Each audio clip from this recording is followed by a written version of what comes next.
Hi, this video is going to give you some background on a pattern that we can see in the four myth stories that are found in Genesis chapters 3 to 11.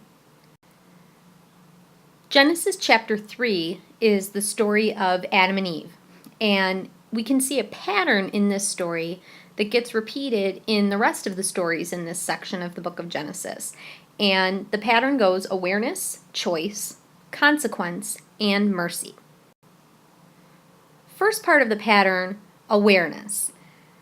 Basically, for this part of the pattern, some character in the story realizes something, realizes that something's not fair, realizes that their life isn't as good as it could be if things were another way.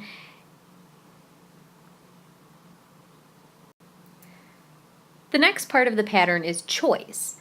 Based on this newfound awareness that the character in the story has, they make a choice and then are going to end up facing some consequences for that choice.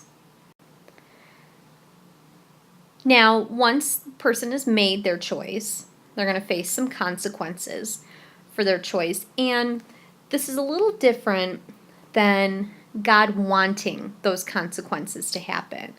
God doesn't necessarily want to punish people, but God's allowing the people in the story to face the consequences of their choices.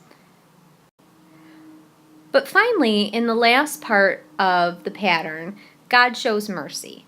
So even though God is bound to respect the necessary consequences of human choice because people have free will, God's not going to abandon humankind.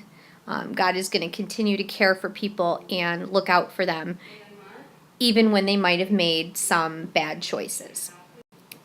So we can see that four-part pattern in the story of Adam and Eve, and then that pattern repeats itself in the story of Cain and Abel, which is Genesis chapter 4, the story of Noah and the great flood, which is told, those two different versions are woven together in chapters 6 through 9, and then the story of the Tower of Babel, which is in chapter 11. And we will look at all four of those stories in class to see if we can find the parts of the pattern.